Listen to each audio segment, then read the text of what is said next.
Hi everyone, it's Rax. Today the Torchlight Infinite Beta just released on Steam, and I have been involved with this game for over a year, and it's been a little bit of a roller coaster ride for me. So I'd like to give you an update on where I'm sitting with this game and how I think the game is going to be going forward.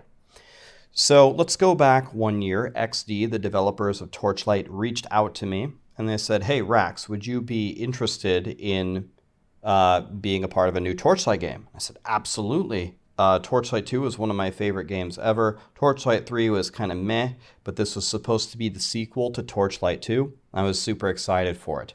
First question I asked them, so how does the game work? Do they buy the game, or it's not going to be another pay-to-win game, right? And they said it was free to play and not pay to win. And I said, come again, are you sure? Free to play and not pay to win? They said, yep. And I go, well, okay then. Yeah, I'm definitely in. Tried one of the early alphas or one of the very early betas on the phone. It was a fun game. I knew it was coming to PC as well, which I know is what a lot of my audience likes to play games on. So I thought, all right, this is going to be a fantastic game. I'm really looking forward to it. As we progressed a little bit further in the betas, we realized that this not pay-to-win stuff was simply not true. There was a pay-to-win system with pets. There was a pay-to-win system with the seasonal pass. There was a pay-to-win system with hero traits. And they even put auto pickup in the pay-to-win path of the seasonal pass. And this is a game that throws a lot of loot everywhere. So the auto pickup is something very valuable and pretty mandatory. So when I saw that, I sent them a message and I said, guys, I thought that this wasn't going to be pay to win, but it's just not how it turned out. So this sent shockwaves all over the internet, and some negative feelings everywhere, obviously. And my interest in the game definitely declined. The problem is I really liked the game itself. I have played Torchlight Infinite from a brand new character all the way through the end game, including, I believe it's called the Netherrealm. I forget the name of it.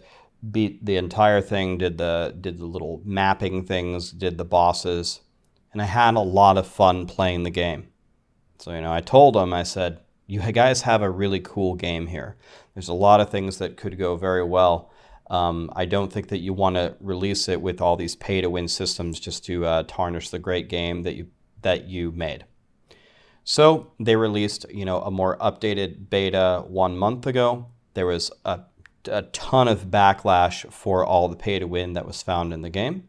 And then the Torchlight developers actually released a blog on TapTap where they made adjustments to the microtransactions. They made it easier to exchange your items on the auction house. They made the hero traits much less of a pay-to-win system. They made some changes to the seasonal pass, although the seasonal pass still sells a lot of power.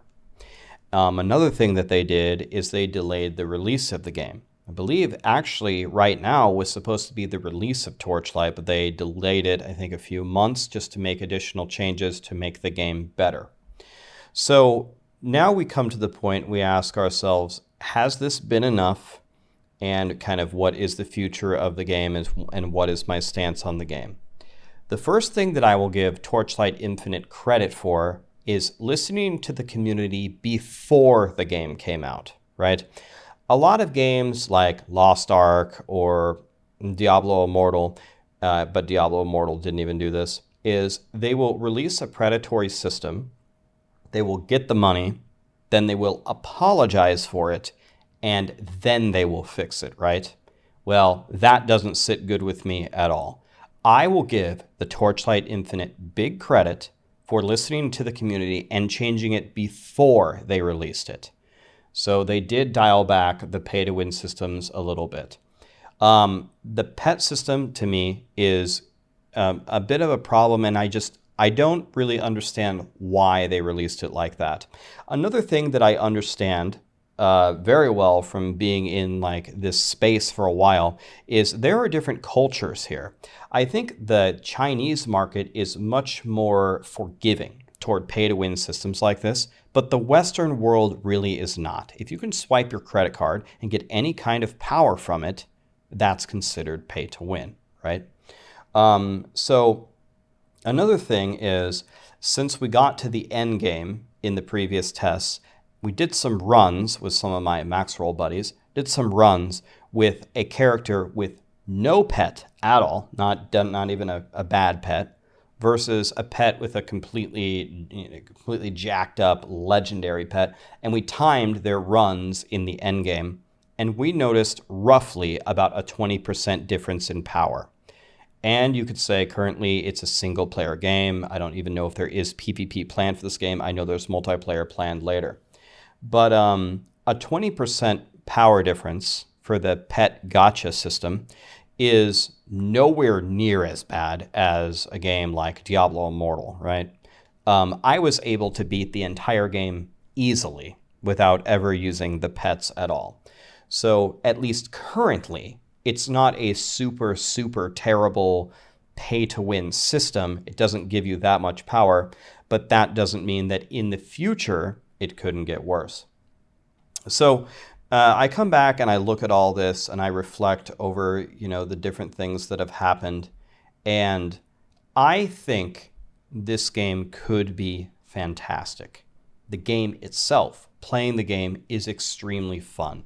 There's a lot of things in this game that are awesome. You move really fast. You can make these really cool builds. The bosses are actually somewhat challenging until you really figure out, the godly builds. They have some really cool systems. I think they borrowed some ideas from some of the best ARPGs and threw them into one game, which is exactly what they should do. They just need to take out the elephant in the room. They need to make the seasonal pass less pay to win. And I'll be honest with you, from my perspective, with the current power of pets, I wouldn't even mind if people can continue to buy the pets if they absolutely feel like they have to monetize their game in that way. Just make the pets drop. And the drop rates cannot be like Diablo Immortal drop rates. They can't be, 1 in every 55 years you actually get a legendary pet. You need to let people actually play the game and acquire the best pets from the game. For me personally, that would be enough to pretty much reverse what we saw in the previous betas. But in general, I think the developers have taken steps in the right direction. I think that nerfing the monetization systems that they already have was the right move. I think delaying the launch to make updates was the right move. And I would just beg them to look at the pet gacha system, look at the seasonal pay-to-win pass, and take out at least a lot of the power from it and let us find the pets on our own, playing the game, whether it's actually in the game or through events. And that will be enough.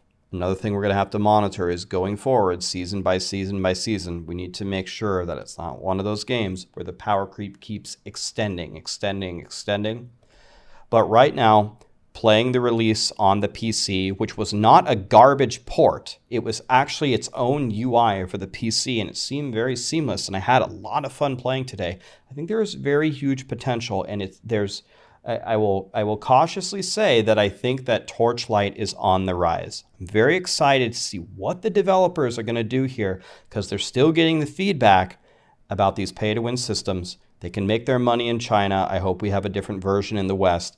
But let's see what the developers have in store before the actual launch, and I will remain cautiously optimistic that things are going to go well. I really want this game to succeed. I want this game to be awesome. I would love to play this game. So if things continue trending in the right direction, I think there's hope here. What do you guys think? Did you guys try it? Let me know. Torchlight, one of the most beloved franchises. Let's see if we can get a good game on our hands coming up here pretty soon. Thank you, guys.